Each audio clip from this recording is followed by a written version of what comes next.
Our next guest was in court every day during the trial of Larry Ray. Pilar Melendez is a senior national reporter at the Daily Beast. Pilar, thank you very much for being here. Appreciate it. All right, so we've now seen some of the victims in their own words. We've heard the story. Talk to us about what it was like inside that courtroom as Larry Ray faced his victims. Absolutely. I think one of the main things that was shocking for a lot of us in the room was how weak Larry Ray seemed at the defense table, getting wheeled in and out. And then you would see these videos or how these victims would respond to seeing him, and it was completely different.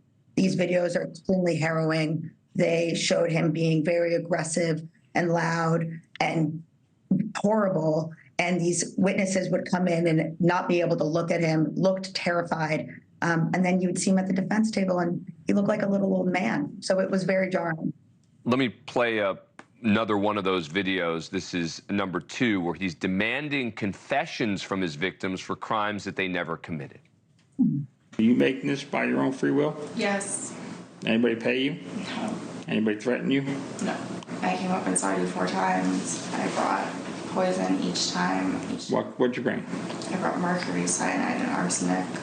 I brought a vial of each time. And you poisoned me? Yes. You said? Yes. What was the defense here, Pilar?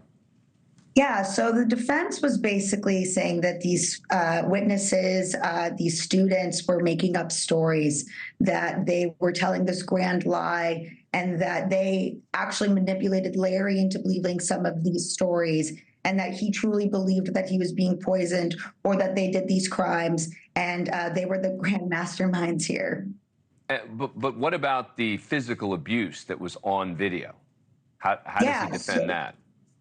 So I think the defense had a really hard time with the physical abuse portion of it. They made it sound like it was something that was mutually agreed upon. It was a consensual action. They wanted this type of therapy. And now that they are embarrassed, or that, everything has come out and these sort of legalities that they've been a part of, that they're making up these stories now about Larry being the villain here. He's been sentenced to 60 years. Was that an expected sentence, considering the conviction? Yeah, definitely. I think that when we all got around to sentencing, it was pretty clear he was going to get decades.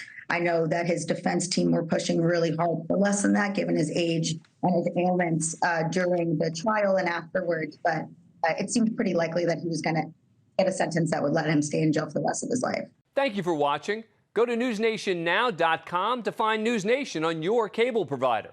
And don't forget to click the red subscribe button below to get more of NewsNation's fact-driven, unbiased coverage.